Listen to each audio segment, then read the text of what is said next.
it is with great honor and privilege that we have here today joining us Professor Mark Zvi Brettler. So a little bit of an introduction. Professor Brettler is the Bernice and Morton Lerner Professor of Judaic Studies at Duke University and the Dora Golding Professor of Biblical Studies Emeritus at Brandeis University. He writes on various different topics, biblical, historical texts, biblical metaphors, and other topics. He wrote How to Read the Jewish Bible later on, and co-authored or co-edited the Annotated Jewish Bible with Professor Adel Berlin, and also co-authored the Bible and the Believer, How to Read the Bible Critically and Religiously with a priest and a minister, right? That sounds like a bad joke, but it's true. Right. The rabbi and the minister and a priest go into a pub, right? And, except I'm not a rabbi. So. Right, close enough. There are no rabbis in the Bible, so you're in a good, neighborhood. I always, my students are, when I want to stress the differences between biblical Judaism and post-biblical Judaism, I tell them that they can read the Bible cover to cover and even like shake the pages, they won't find the rabbi. Again, even read the Bible is we'll get to it. Sure. He co-authored with Professor Amy G. Levine the Jewish Annotated New Testament, and their upcoming book, The Bible With and Without Jesus, is also a very interesting book. I got a sneak peek. So even though it's going to be out by October 27th, I already had the pleasure of reading parts of it and enjoying it. Again, maybe I'm saying much to my surprise, but I'm enjoying, the Jewish parts of it. I'm saying, yes, this is, yeah, like that. But with the Christian parts, oh, wow, that's interesting. Oh, I didn't think about it all the way through like that. I knew this in kind of a vague notion because I have this interaction with people who are not Jewish, but he puts it, now I understand the context much better. And so I hope we'll get to talk about that down the road today, though it's such a big subject, few big subjects, and I hope we'll get to talk about all of them. But I want to start with how to read the Bible as critically and religiously, essentially. And first of all, if there is anything I forgot, this is the time, and I'm sure I forgot much of your work. So please, Professor Brettler. No, you forgot nothing, and that was a wonderful introduction. So thank you very much. Oh, you're welcome. Thank you for coming, and it's a pleasure, as I said, and an honor. And I should say that critical reading of the Bible already has a bit of a bad rep. The name is not very appealing because, when you talk about critical and criticism, it has the sense of like, oh, I think, the joke about the doctor, with the second opinion, you're ugly, and so forth. So the notion of being critical or critical reading has the sense of a moral judgment toward the Bible, but that's not the meaning of critically reading, and we'll get to it. I just want to say that the critical reading of the Bible, first of all, was not always there. This is something that kind of rose into the center stage with people such as Benedict Spinoza, Baruch Spinoza by his Hebrew name, and others, Julius Wellhausen. And this was perceived very, very, as I said, as an assault on the traditional reading of the Bible by Jews. And we can see many different responses to this kind of critical reading by as early as people such as David Zvi Hoffman and other rabbis. And in our generation, we also have different responses such as Mordechai Breuer and others to this very day. And your approach to critically reading and religiously reading, which by most people would be almost contradictory, is very interesting. So how do you deal with that? What is the essence, and what led, first of all, to critically reading the Bible being perceived as a threat, at least in the eyes of Jews, but I'm sure that not just Jews, and why it should not be a threat? Okay, you're asking a whole lot of questions at Right, once. right. So So let me feel free to break it and to answer whichever part of it you want, then we can revisit other parts. Good. So let me try to disentangle your various questions. Yes, I use the word critical biblical scholarship. I get called a Bible critic. It's not a term I'm happy with. It's simply a term that I need to live with. As you alluded to, it's an old term. It actually more or less originates in the year 1678, when the French priest Richard Simon wrote a book which had the word critical in the title in relationship to the Hebrew Bible, or what he called the Old Testament. But in the 1670s, critical does not mean what it predominantly means now. Critical simply meant looking at something in a free way, unencumbered by presuppositions. And that's really what Simon's work of 1678, which in some ways is one of the beginnings of critical biblical scholarship, did.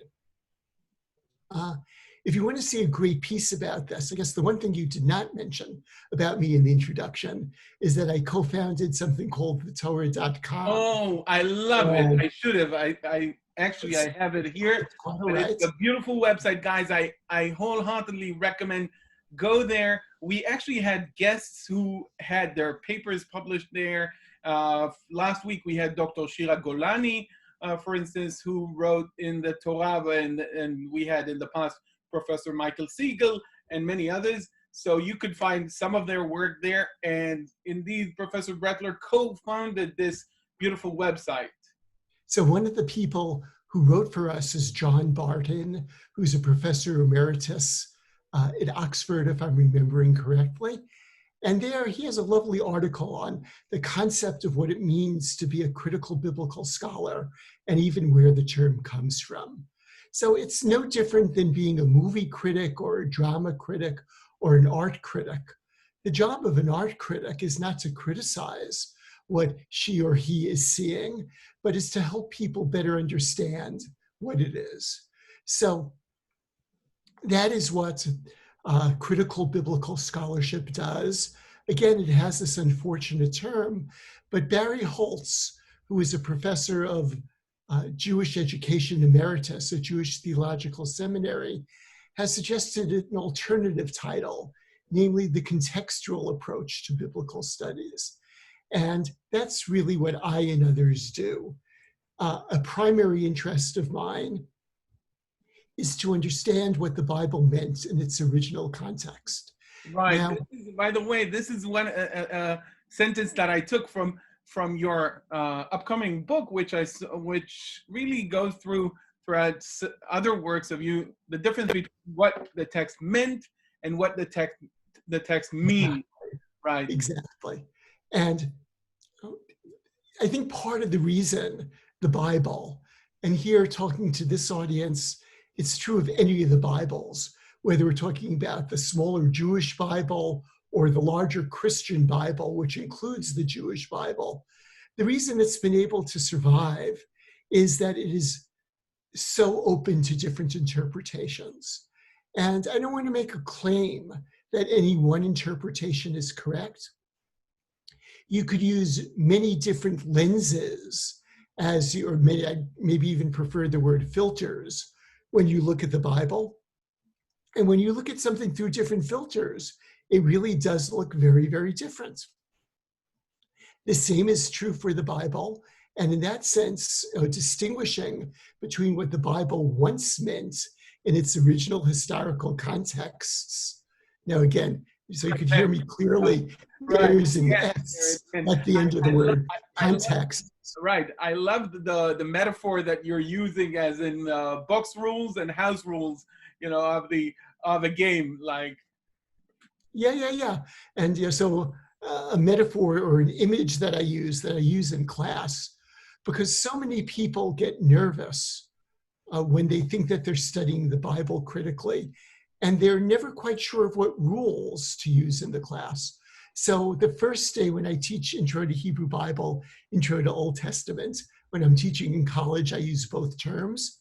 Uh, I remind students of Monopoly, that when you play Monopoly with people you don't know, you better decide what the rules are first, because there are different rules. Almost nobody follows the rules on the box.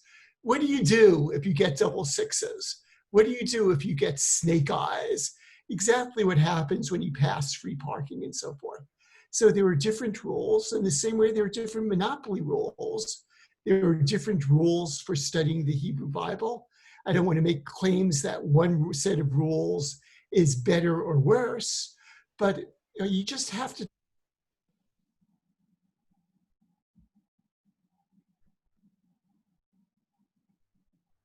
is understanding what the Bible originally meant, then there's one set of rules. If the game that you are playing involves, what did the Bible mean to Rashi, the great Jewish commentator in the 11th century, then there's a different set of rules. If you're playing with the earlier rabbis in, let's say, the 3rd century, there are different rules. If you're playing the notion of what does it mean within the Christian evangelical community, well, then you're playing with yet a different set of rules. And it's really important to always be aware of what community you're talking for, what community you're talking to, and not to mix the rules up. Because if you mix the rules up, the Bible gets very muddy.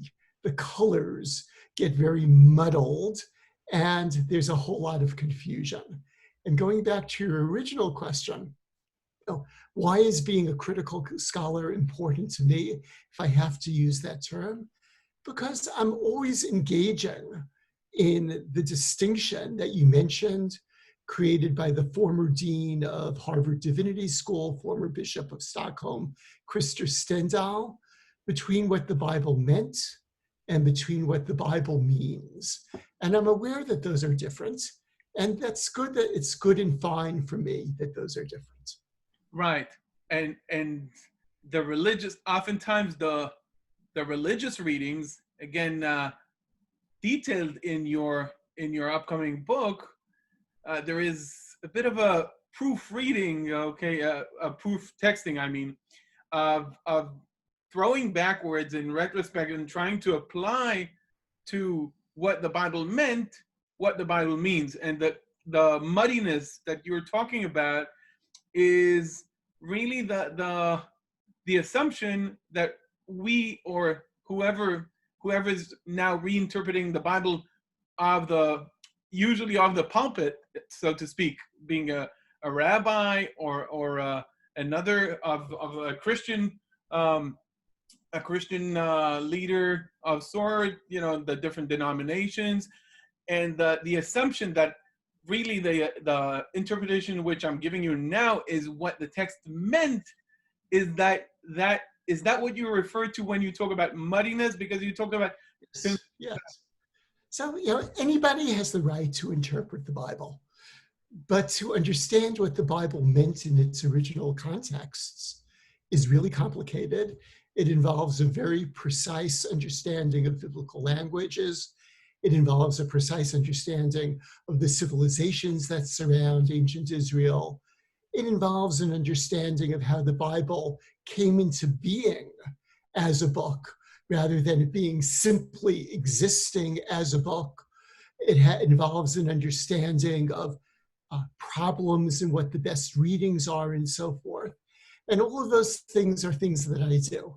Right. And all these things are things that are summarized by what you said before, context, whatever comes with the text, beside the text, right? Yeah. When the Bible talks about, it's like an example that sometimes is given, Kemishpat habanot ya'aseh la, like the custom that is, or the tradition that is done to girls, so it shall be done to her. Now, I don't, me, a 2020 Israeli guy, have to understand what was done, let's say, in the 8th century before the Common Era in ancient Israel, what was the tradition, what was the custom that would apply to girls.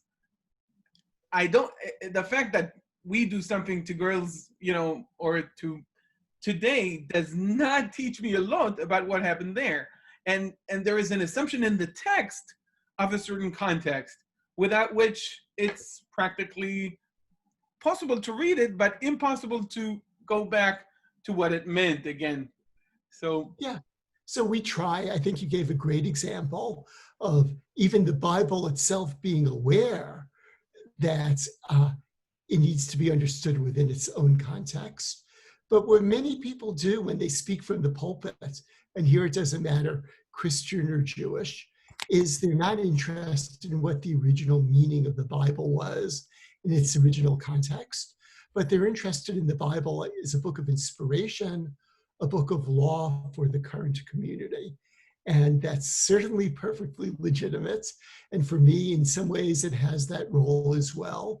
But that's just a very different job, or to use the image I used before, wearing a very different filter on your eyeglasses than what the text originally meant. Right. Many of us are reading the book of Amos now, or some of us are reading together the book of Amos, and you chose the book of Amos to be kind of your example in the book of how to read the prophets. And I think that for similar reasons to the reasons I chose to teach the book of Amos, it is, after all, the first classical prophet. Again, first preserved classical prophet. Right, obviously the one we have. We don't know what we don't have, that's for sure. The first preserved classical prophet. And even though, again, if you put on the rabbinic filter, then it's not the first, as rabbinic literature generally says, Techilat diber Adonai beHoshea, right? So even there, it depends which glasses you put, but critically speaking, it is the earliest preserved, and it sets a model to much of what we see in the other classical prophets. And first of all, I loved the fact that you chose that example. Can you kind of give us an example as to what are these themes in Amos that are teaching us from the individual case of the book of Amos, generally speaking, to contextualize prophets, the literature of the prophets, or the classical prophets? Yeah, I mean, I must admit, I did use Amos as a paradigm, and that always is dangerous because each prophet is very, very different. But one of the reasons that I think Amos is read so often is not only that he's first, but that he's very, very beautiful in terms of the rhetoric. If you're studying or teaching him in Hebrew, right? Sure, in Hebrew he is incredibly accessible, and also this is actually related to what I was just teaching this week at Duke. He represents one of the strains of classical prophecy, and what I'm going to say now does not represent all of classical prophecy, and should not be overemphasized, but nevertheless is very important, namely the striving after social justice that you have in the book of Amos. So whether we're looking at the situation in Israel, where there are poor Holocaust survivors who don't have money for their next meal, or whether we're in the United States and could talk about the tremendous social stratification in the United States, which, if anything, has increased over the last few years rather than decreased. The message of Amos is a very important one, namely that you need to care for the poor, and that justice is incredibly important.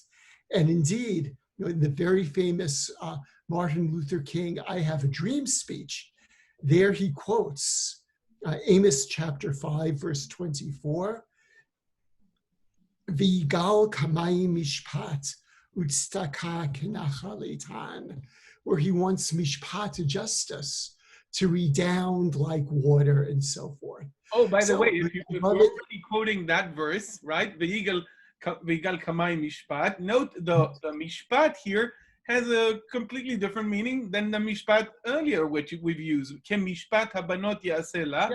The same word, different context, different meaning.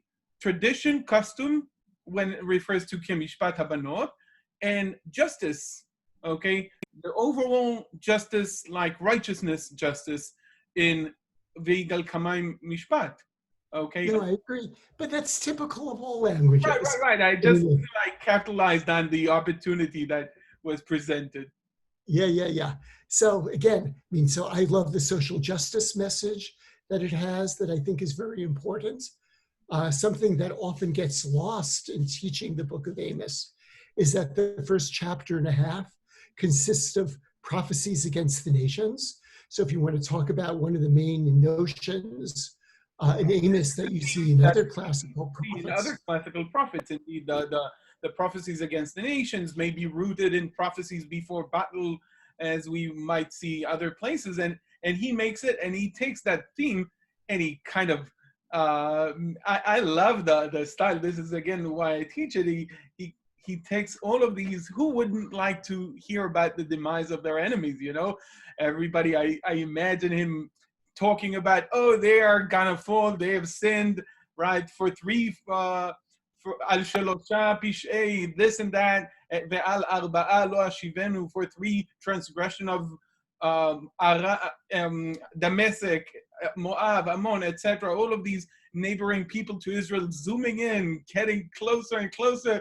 And who doesn't like to hear about, about the neighbor who is Judah, right? And then suddenly the prophet gets to Israel. Yeah, but the point I would also make about that material is, even though it doesn't say so explicitly, it assumes that all nations have basic responsibilities in terms of human rights, which I think is, or proper human behavior, which I think is so crucial these days. It's a type of universal. Why would the God of Israel matter? Why would it matter for the God of Israel if it's just the God of Israel? What the king of Edom did to the son, of the king of Moab or whatever, Exactly. So that's another important part. That type of universalism, which is a very fuzzy word, but is already there in that earliest classical prophets. One of the major themes that you have in both the Hebrew Bible and the New Testament is of Yom Adonai, the day of the Lord. That is already present in the book of Amos, where it has one of my favorite verses in the Bible. After saying in 5:18, why are you yearning for the day of the Lord? It is darkness and not light. It then says, if you ever think you're having a bad day, this verse in Amos 5:19 is very helpful. Kasher yanus ish mipnei ha'ari ufka'o hadov. It's like when you're running away from a lion and a bear gets you. Uva habayit, v'samach yado al hakir. You finally get home, you lean your hand against the wall. Honey, I'm home. You're not going to believe what a bad day I had. Then the verse ends, unishacho hanachash, and the snake bites you. And then it continues that the day of the Lord is dark. Right. Even that theme is capitalized by, and maybe even perfected by Isaiah when he talks about pachad v'pachad v'pach alecha yoshev haaretz in Isaiah 24. והיה נס מכל הפחד ייפול אל הפחד והעולה מן הפחד יילכד בפח. So this, from the frying pan and into the fire theme that we find in Amos, is caricaturely, I would say, or characteristically perfected in this pun by Isaiah, which does the same, but with a pun, because it is Isaiah. Right. Exactly. Isaiah's rhetoric is probably the finest in the Hebrew Bible. And another reason I like to teach Amos is, I think from a critical perspective, it illustrates what to some people sounds like heretical, but to me is very, very important. Namely, that not everything in a book attributed to a prophet is by that prophet himself.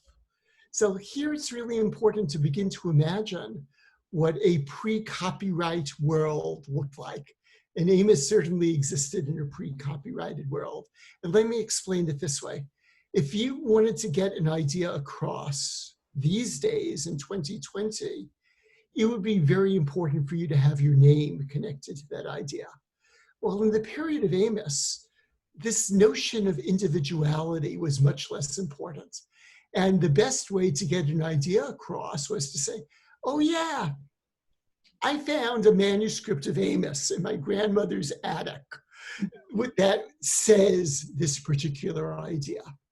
And I'm referring specifically to the last few words in the last few verses, in the book of Amos, which talk about Sukkot Beit David Hanofelet, the fallen tabernacle or fallen booth of David. Now, there's a small problem and an issue I'd like to discuss.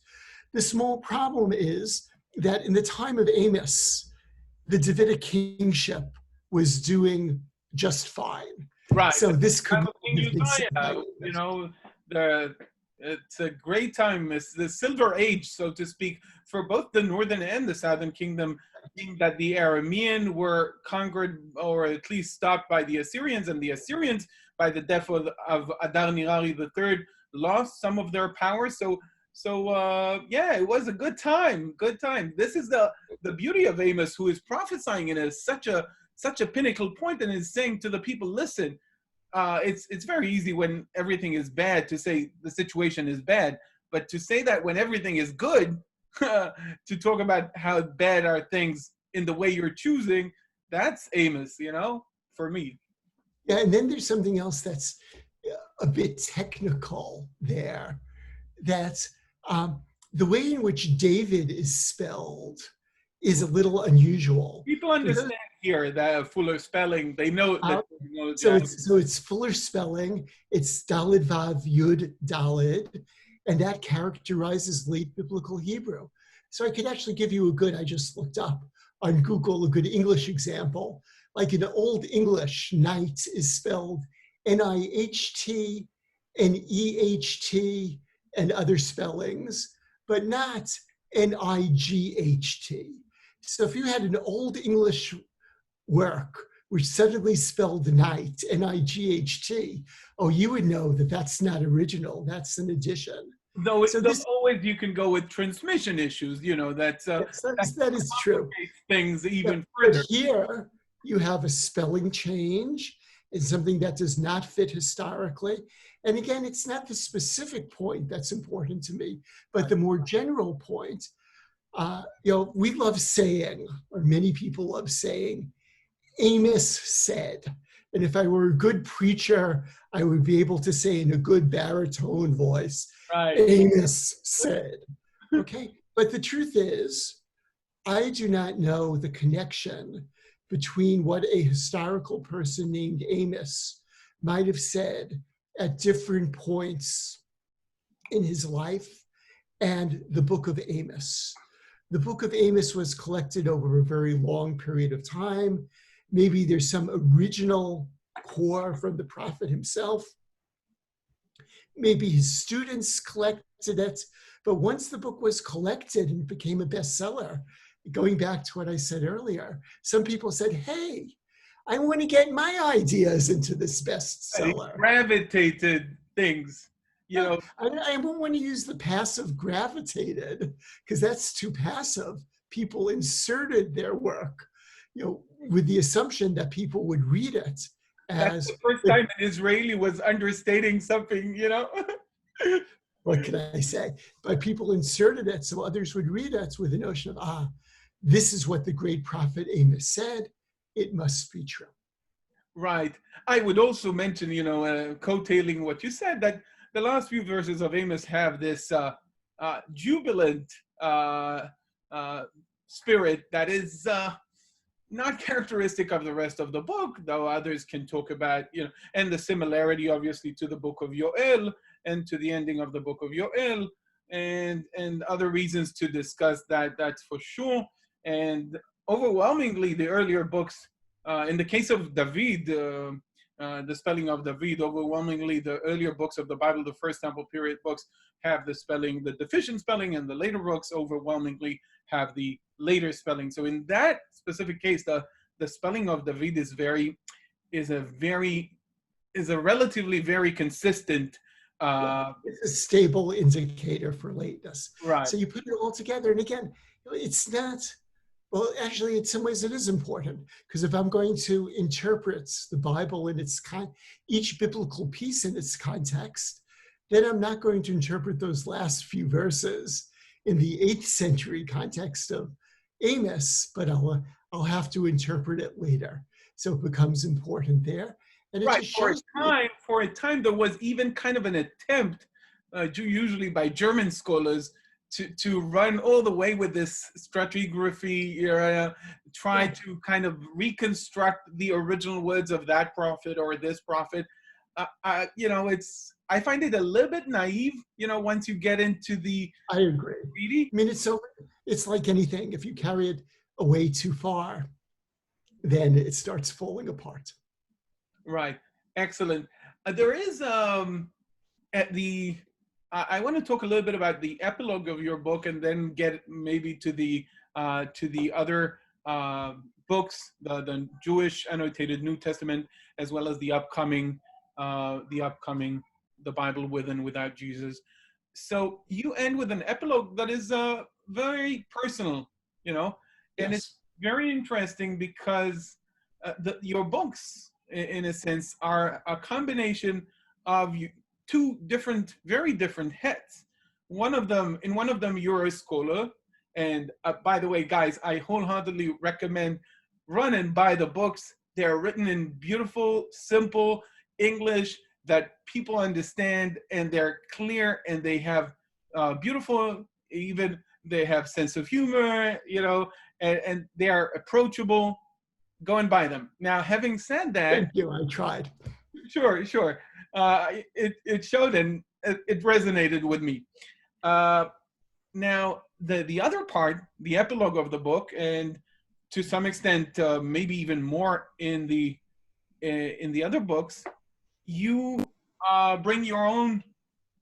In the epilogue of the book, you talk about the way you, as an observant traditional Jew, if I may, the definition. I actually use the word committed. Committed. Okay.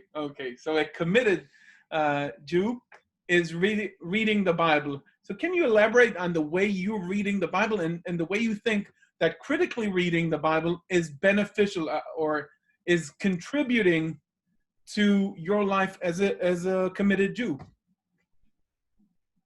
Yeah, so that is in my afterword to the book.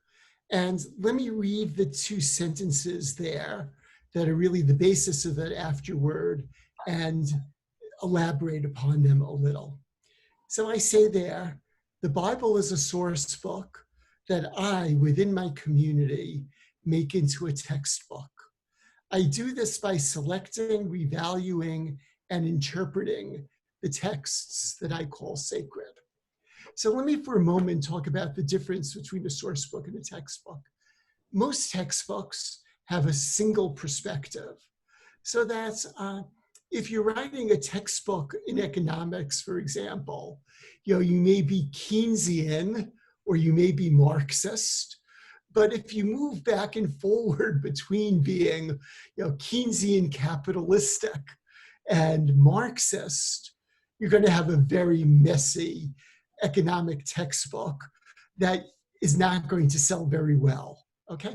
Now, a main characteristic, or perhaps even the main characteristic that critical biblical studies has shown is true about the Bible, from my perspective, is that it has a multiplicity of voices. That's why my colleague, Professor Emeritus at Hebrew University, Professor Israel Knoll, has a book that has the title A Divine Symphony. Because just like a symphony has many different voices and many different instruments, different motifs, that is true of the Hebrew Bible. So in that sense, the Hebrew Bible, with all of its multiple viewpoints, is very much a source book both for Judaism and Christianity.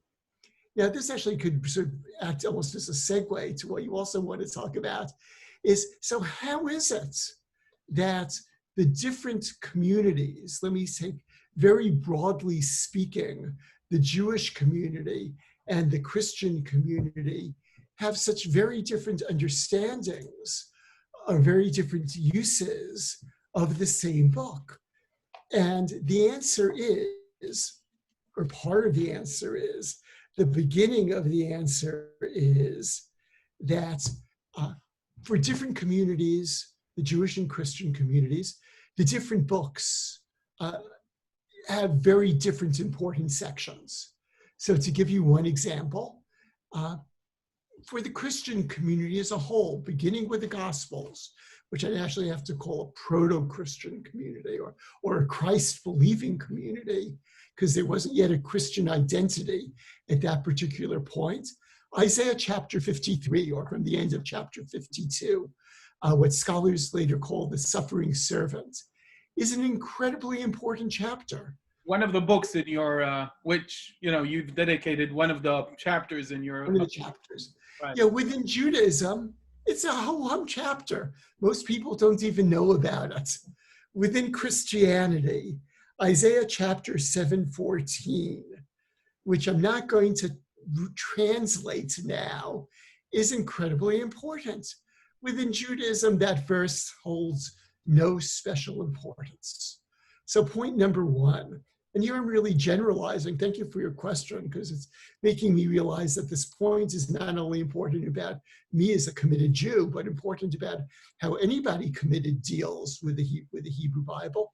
Different people, different groups take different texts as more important. The Shema prayer from Deuteronomy is not as important in Christianity as it is within Judaism.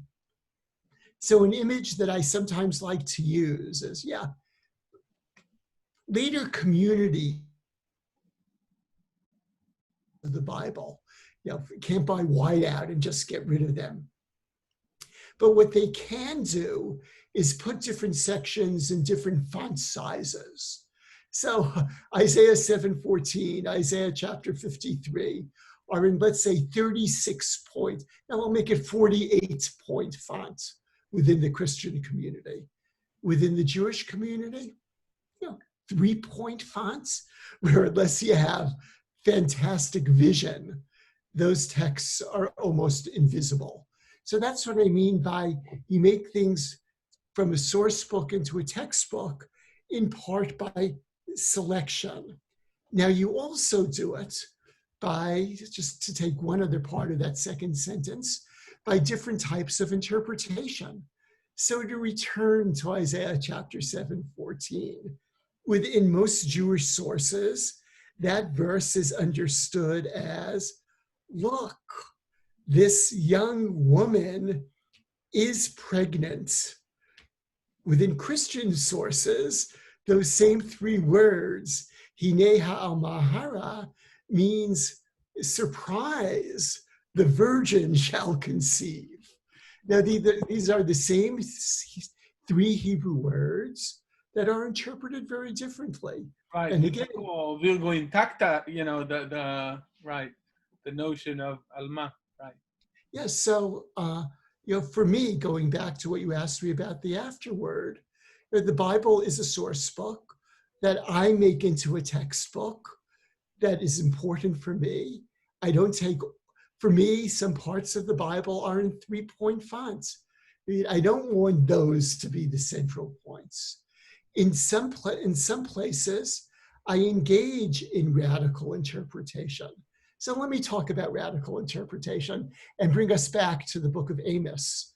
And I'll use an example. He actually lives across the street from me here, of James Kugel, who was a professor for many years at Harvard University. Kaduri. Yeah, I love it when when Jews, they have like two different names, Yaakov Kaduri or James Kugel. That's funny for me. Yeah. So it's an example that he brings of rabbinic readings. Right. Of biblical, the term omnisignificance, which I like. Yeah. So he deals with the text of Amos chapter 5, verse 2. The verse in Hebrew reads, Nafla lo tosif kum betulat Yisrael, has fallen and will not rise again, is Ofer Israel, or virgin Israel. Nidsha al admata, she is abandoned upon her land. Ein mikima, there is no one to raise her up. Well, you cannot imagine a more pessimistic verse in the entirety of the Hebrew Bible. Right. And of course, it makes sense in the book of Amos, because in the book of Amos is really about the northern kingdom. And the word Yisrael in the book of Amos means the northern kingdom. But for the rabbis, Yisrael meant Israel, and Israel as a whole, including Judah. And thus, this verse was highly problematic. So Kugel points to a rabbinic reading that reads the verse this way. Nafla, has fallen. Lo, no way. Tosif kum betulat Yisrael. Fair Israel will rise again. Now, that violates every rule of Hebrew grammar. Right, sure. There is also nafla lo tosif kum betulat Israel, right? Yeah. He has fallen, but she will not continue. She will not fall again. Arise, oh young maiden of Israel. No, but readings like that, which are radical interpretations, are part of Jewish tradition and are part of Christian tradition. So again, especially in the last book that I wrote, it's very important for people to demonstrate that with the placement of the comma. You talk about that in regards to Isaiah 40, Kol Koreh Bamidbar Panu Derech, right? As opposed to Kol Koreh Bamidbar, right? Is it a voice calls out, in the wilderness prepare a way for the Lord? Or is it, as the New Testament understands it, in reference to John the Baptist? A voice calls out in the wilderness. I am very brave when it comes to demonstrating the importance of a comma, because what I do is I write on the board, women with, again, when you say it, it's not as you have to place the comma. But anyway, I write obviously without any punctuation marks. A man without woman. Woman without her man is nothing, and then I put the commas. Women without her man is nothing, and then the whole crowd is okay. Or I have a T-shirt that I would have worn today, but I have it in the States. It's perhaps an even simpler example of why commas are so important. It distinguishes between let's eat, comma, grandma, and let's eat grandma. It's also in the book. It's also in the book. So you were talking about radical exegesis, both in the Jewish community, within the Jewish community, and with the Christian community, and that takes us indeed to the new upcoming book, and also which to an extent is a continuation of the Jewish annotated New Testament, which again I told my father. My father was he said, who are you talking with today? So I said to him, Professor Bretler. He wrote Jewish annotated New Testament. He said to me, why would a nice Jewish professor write about the New Testament? And I see that it's not the first time you're hearing this question. I don't know if the audience could hear that deep sigh. Right. Is one of my Jewish students said to me, why did you spend so much time writing about that book? So let me talk a little bit about why my co-editor and now co-author have spent so much time writing about that book. And there are a number of different reasons. We could have a whole hour-long session about this. So let me just talk about a few of them. Number one, the New Testament is a Jewish book. I mean, the word Christianos, Christians, appears 5 or fewer times in the New Testament. The people who were writing the New Testament, the earliest people who were reading the New Testament, understood themselves to be Jewish and understood themselves. And now, later, after what is sometimes called the parting of the ways, this sounds like a problem, but they understood themselves to be Christ-believing Jews. That is what most of them were. So again, it's a Jewish book. You want to understand the Judaisms, there's an S at the end of that, of the 1st and 2nd century of the Common Era. The New Testament and rabbinic literature are very important in their richness for understanding those Judaisms. By the way, rabbinic literature does not have a single Judaism, and even the New Testament does not have a single Christ-believing Judaism. So it's very important for understanding the variety in that period and the variety of Judaism. So number one, it is a Jewish book. Number two, if you want to understand Jewish history of this period, of the 1st century of the Common Era, an incredibly important period, which saw the destruction of the Second Temple by the Romans in the year 70 of the Common Era. Josephus is a very important source. He has his own biases. The New Testament is a very important source. And like any source, it too has its biases, but it's a very important source for understanding what's happening in the first century. Period where we don't have so many. Exactly. And so that's why, as a Jew, it really is important. And here I know that much of your audience is American, and as an American Jew, I feel that it is crucial for me to understand my neighbor, and I would like my neighbor to understand me. And part of understanding my neighbor well is reading their sacred text with sympathy, not reading it in a polemical way. And what is true for me in the New Testament is true for me with the Quran. I teach a course at Duke on Judaism and Hinduism. Hinduism doesn't quite have scriptures in the same way, but it's true for me when reading the ancient Hindu sacred writings. And part of being in a pluralistic society is having a non-facile understanding of what other traditions say.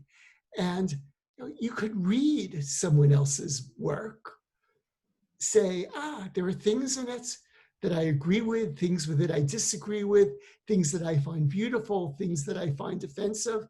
I'd say that about my own biblical text as well, but that is really what it means to live in a multi-ethnic, multi-religious society. So I would just start with those 3 reasons. Right, and that is also reflected. I don't know that we should have we don't have the time to talk about the upcoming book too much, but if I can take what you said in the last 2 answers and kind of combine it together, I think what you did beautifully is take those texts that Christianity puts in a larger font within the Hebrew Bible, or again, even the definition Hebrew Bible, Tanakh or Hebrew Bible or Old Testament, if we're talking about the Christian sense of it. You took those texts that are highlighted or put in a 48 font, 36 and up in Christianity, when Christians are reading the Hebrew Bible, and you presented them, interestingly, both from the Christian perspective and from the Jewish perspective, with and without Jesus in that sense. And I find it very interesting. As I said, I found myself even in some aspects enjoying more the parts with which I'm less familiar, which would be the Christian part, okay, in the Christian perspective, and how, and with a nice introduction and with chapters concerning those specific texts of creation and Adam and Eve and others in Isaiah and so forth that are highlighted in Christianity, and I enjoy it. I enjoyed it very much. I would recommend running and buying, but it's not out until October 27. So And I'll just say, your father would probably find that book even more distressing than the Jewish annotated Don't New tell him. Testament. Yeah. But we're trying to, Amy Jill Levine and I are trying to bring a new perspective to Judaism. Judaism has been very nervous about the New Testament. And in some cases, this nervousness is legitimate. Right. I have one of my students here who likes to quote that the Jews have survived the sword of the Muslims and the love of the Christians. I'm not saying it is all right and true historically, but there is certainly a kernel of truth in some periods to that. Yeah, so Christian Bible societies were founded in some cases, especially the British one. Its job was to convert Jews. The New Testament was translated into beautiful biblical Hebrew so that Jews would read it. It was absolutely, we have an essay about this in the Jewish Annotated New Testament. It was also translated into Yiddish, so Jews would read it and appreciate it. But I want to say the most important word in the title of the new book, and a word which we talked a lot about, is the word "and." In the Bible, with and without Jesus. Originally, our editor wanted us to use the word "or," which suggested that he totally misunderstood what this book is about. We are very interested in talking about different varieties of biblical interpretation, what is sometimes called biblical hermeneutics. It's a little too fancy word for me. I don't really like it. And to really show that the same book can be legitimately read by different communities in very different ways. And in that sense, it reminds me a little, I'm going to get the quote wrong, a quote attributed to Winston Churchill, where he talked about America and England. We are separated by a common language. So, Judaism and Christianity, we try to show in this book, are separated by a common book. And, we can... Right, you quote in the book Rabbi Lord Jonathan Sacks saying to the Pope that we appreciate our similarities and differences. Again, I'm botching the quote, because if we wouldn't have the commonalities, we wouldn't have what a common thing to talk about, and if we wouldn't have our differences, we wouldn't have what to say. So let's not, the differences are real. We have no interest in papering over them. And indeed, each of the chapters of that book, there are 10 central chapters, deals with the same unit in 3 different ways. This is bringing us back to the beginning of this talk, what the text originally meant, with a T at the end, and then what it means in Judaism and Christianity. And then you could really imagine, I wish I had a blackboard here, a type of triangle with the original text, Judaism and Christianity. And I really like the notion of imagining that as a triangle. You have a triangle just behind you, you have... Right, I do. But the nice thing about a triangle is all 3 of those points are connected. And that's really a point that I would like to make, that what the text originally meant in Judaism, originally meant in the Hebrew Bible, what it later means in Judaism, what it later means in Christianity. Let's see these as a little more connected, as a point of connection rather than a point of hostility. Right. May I open it for a Q&A? Sure. Okay, guys. So as always, you're more than welcome to raise your hand, and I'll call upon you. Oh, you seem to have done such a marvelous job. Nobody has any questions. That's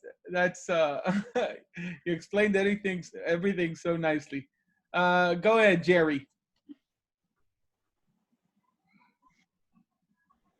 Jerry, you have to unmute the microphone. I'm trying to get that done. Very, very powerful presentation, even though it was in a very tourniqueted form. I wish you had about 2 hours. completely to give this particular presentation. But for you personally, do you have any Christian friends that you can communicate and dialogue with?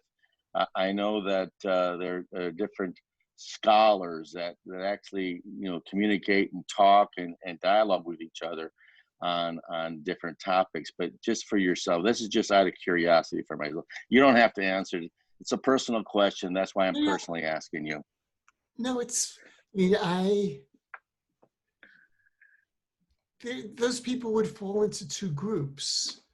I certainly have my academic colleagues at my department at Duke, where a very fine scholar of New Testament, Mark Goodacre, and I and somebody else who specializes in early Islam have together taught a course called Scripture, where we're not so much interested in reading the entirety of the three scriptures of the Abrahamic religion, but all three religions have a notion of Scripture. And we personally and in class, part of our dialogue is, to what extent is the notion of Scripture the same and different among these three different communities? So I do it with my academic colleagues, and especially since I I grew up in New York. I spent more than half of my life in Newton, Massachusetts, a very Jewish suburb of Boston. And 5 years ago, or 6 years ago, moved to Duke University in the South. And, there I'm a bit of a curiosity. I'm one of the few people who walks around, fewer than 5 people, who walks around Durham wearing a yarmulke, wearing a kippah, a skull cap. So people talk to me. I talk to my landlord. I talk to other people. And, it's usually, the South is very civil. So, I've had many very positive, informal dialogues, with neighbors, casual acquaintances. And it's very enriching. As long as it's not a zero-sum game, I'm right and you're wrong, it becomes very enriching. Sure. I know that I have a lot of Jewish friends and I love them, and a lot of Christian friends. And you're really friends when you start loaning them money. Then you've crossed the line to real good friendship. Yeah. And by the way, I want to mention one of our former guests, Yossi Klein Halevi, who is partnering up, I think, with Duke University on this program of religious tolerance. We grew up like 5 blocks away from each other. So yes, in Brooklyn. Right. Elliot, please. Yes, thank you. I really have appreciated this, Professor Bredler, and I have a number of your works. So, but I love the conversation. I'm one of Professor Barak, his Netanel, his Hebrew students working through Amos, and so I really enjoyed that conversation today. I guess my question is, I'd like to maybe know a little bit about your context. I'm in the States, and in terms of learning to read the Bible from the vantage point of the marginalized, the disenfranchised, I feel like that's a piece that we've kind of been, missing. Most of the commentaries, academic literature that comes down in the States, it's typically more middle class, maybe white male. How do you sense a change in reading those texts over time now that we have all the things culturally kind of happening? I know that's kind of loaded. It's one of the most important questions I've ever been asked, that is actually appropriate to what's going on right now and to what I'm teaching right now. So let me explain. The major academic group studying and teaching religion in America is called the American Academy of Religion. And they have called for a 2-day academic strike today and tomorrow to acknowledge police brutality and unfairness. So that's one thing that people have become much more aware of. Second organization that I'm affiliated with, the main organization I'm affiliated with, is the Society of Biblical Literature, which is my main professional organization. In 2017, they had part of an issue of their journal, the Journal of Biblical Literature, and you could find this online. These are for free download. A symposium of about 7 or 8 people, which I actually taught today, on Black Lives Matter. So they care about that. Then, your question is so timely. 2 weeks ago, the Society of Biblical Literature sponsored a symposium called Black Scholars Matter. And that also is online. It's two-hour sessions. And I'll give you a story from one of them. From an African-American woman I know, Cheryl Anderson, who teaches at Garrett Theological Seminary in Chicago, where she talked about once when she participated in a session at SBL, and she tried to speak from a womanist perspective, how she was attacked and nobody defended her. Okay, it's a narrative to me, not at all surprising. She tells it in a very touching way in that first session. So I think that the Society of Biblical Literature and professional biblical scholars are trying to broaden perspectives from, I guess you call white middle class values, and to see the importance of other perspectives on the Bible, and to see, and this was very true in the civil rights movement, it's very true also in reference to Black Lives Matter, how the Bible can be used both positively and negatively. So that's why it's such a timely question, because I think had you asked me this question 10 years ago, I would not have understood the question. And now I very much understand the question. And I think it's a very important question, because I think there needs to be a much broader recognition, by the way, as there was around the debates in the Bible in the time of the Civil War, that the Bible has tremendous potential for good and has a tremendous potential for evil. And right. I could font size, font sizes. Yeah, I could go on this for hours, so let me not get Thank started. you. That's great. As a follow-up, thank you, Elliot. Thank you for the question. As a follow-up, Professor Brettler, do you think that this effort by the Society of Biblical Literature is related to the aspect of what the Bible meant, or to the aspect of what the Bible means? I think it does both. I think in some cases it is only what the Bible means now. But one of the people who wrote in the Black Lives Matter symposium in 2017 is my former colleague from Brandeis University, whom I adore, and from whom I learned so much, Professor Bernadette Bruton. And one of the things that she points out is, if we want to use the Bible well, we need to understand the Bible in its original context. So that also is part of understanding the Bible. And to give you a very simple example, let's take the Bible and slavery. It's very important to realize that in the Bible and in the entire ancient Near East, the notion of race did not exist.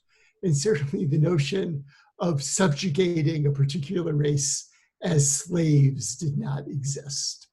And thus, what the Bible meant is very important, is a very important counter-argument for anybody who in the middle of the 1900s would have argued, as some people did, for the legitimacy of racial slavery in the United States.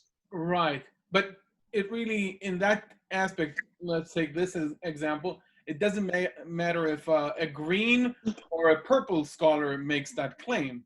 Right, I agree with that. And Bernadette Bruton is a white woman. Yeah, half Norwegian, half Lebanese. we couldn't guess. No. Right. Last but not least, Suzanne.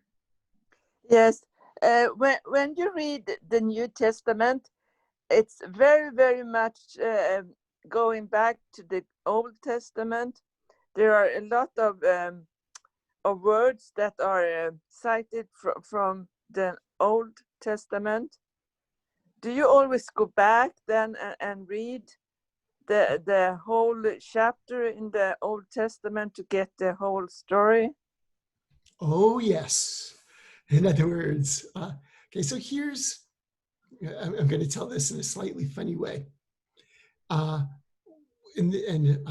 Nathaniel, this sort of goes back to your father in some indirect way. When I co-edited with Amy Jill Levine, the Jewish Annotated New Testament, some people asked me, only Jews asked me, well, why didn't you call it the Jewish Annotated Christian Bible? Because of course the New Testament, and this is a whole other talk, is a loaded term based on an early Christian understanding, especially in the book of Hebrews of Jeremiah 31:31 and so forth. To which I said, don't you realize that the Christian Bible is, and here I'll use Christian terms, is the Old Testament plus the New Testament. The New Testament was not written, well, first of all, the New Testament wasn't written as the New Testament, but that's another story. But the different pieces of the New Testament were not written as standalone books. The New Testament cannot be understood, or almost all books, no, all books of the New Testament. Let me phrase that differently. No book of the New Testament could be understood without the Hebrew Bible as background. The authors knew the Hebrew Bible, although they almost all knew it in the form of the Septuagint, the ancient Greek translation of the Hebrew Bible. And it is part of what they breathed. And in a sense, you could read sections of the New Testament as a commentary or an interpretation of the New Testament. I mean, a very good example of that is the beginning of the fourth gospel, of the Gospel of John, and Daniel Boyarin has written on this. In the beginning was the Word and so forth. That is Genesis 1:1 rewritten. If you don't understand, if you don't have Genesis 1:1 in front of, Genesis chapter 1 in front of you, you are not going to properly understand what John is saying. So, and Daniel Boyarin even uses the Jewish word midrash and understands the beginning of John as a midrash on Genesis chapter 1. So, well, first of all, I can't read anything without the Hebrew Bible because I know it so well. But I would advocate that you all need to realize, if you're trying to understand the New Testament well, that it was written in a milieu in which the Septuagint, the Greek version of the Hebrew Bible, was more or less scripture. That's a funny term that I don't want to get stuck on, and is the backstory for understanding so much of what's going on in the New Testament. And that's what we do in the Jewish Annotated New Testament. And that's also what Professor Levine and I try to do in the Bible with and without Jesus. Thank you very much. By the way, Amen. Thank you. Thank you. Thank you. I hope you'll come back. yeah, Please. Come back. Maybe one day after the book is out, well, I'll come back with Professor Levine and we'll Sure. talk more specifically so we can about the new book. definitely. But you've been a That's a great great audience with great questions, and Nathaniel, your questions were very good. I appreciate it very much. Thank you very much. Thank you so just much. Thank you very much. Appreciate it. things Thank up. you, Professor. I want to wrap things up with what you said, that you cannot read anything without the Hebrew Bible because you're so much into it. And I want to say that one of the things that made me, laugh is the plaques that you held up for Zion Williamson, who was #1 pick in the draft. He played for Duke, and all of them were verses from the Hebrew Bible with Zion, like don't be afraid, Zion, and stuff like that. All Hebrew and English. For the sake of Zion, L'man Sion lo echasher. For the sake of Zion, I shall not be silent. I must say, that is the only time I've ever been on a Jumbotron, and probably the only time I will be on a Jumbotron. You can never know. You can never know. So that's one thing. And I felt related to it, but because for me, the Bible is also not just a profession, but also a passion. I have a collection of Bibles. So, you know, that feeling of someone who is a committed Jew, a professional in Bible studies, and holds an enormous passion to it, resonated strongly with me. It was an absolute pleasure, and we would be honored, obviously, to continue this conversation, because I think that we did not get into the new book as we should in greater detail, and there is so much more to talk about. So if you would be willing, and certainly if Professor Levine would be willing, we would enjoy that immensely for sure. We have this thing that we give a clap for our guests. So thank you very much. Thank you. Thank you, Professor. You're really a wonderful audience with great questions. Thank you. And thank you very much. We'll be Thank you very much. in these difficult times. Right. Thank you. So a bit about what's going on forward. So tomorrow, my brother, as you know, is getting engaged, so we won't have a meeting. But on Thursday, we'll talk about the weekly portion. Next week, we're going to have we have two interesting guests. One of them is Dr. Amatzia Semkai, who will talk about Judaism and economy in modern Israel, and another one is Mr. Noam Bennett, who is he has a very interesting. We'll talk about how Israel is perceived in the Middle East through caricatures and cartoons in the Arab world. So he has that's fascinating, you know, especially in the current context of the normalization with the Emirates, and obviously we'll have the history of the Hebrew language that we usually have, and you know, I'll keep you updated on everything. And thank you again for coming. It was an absolute pleasure, Professor Brettler. Thank you very much. Thank you. Amen. Shalom. Congratulate your brother for us. I will. Yeah, Mazal. God bless you. Thank you very much. Okay, Bye-bye. bye-bye.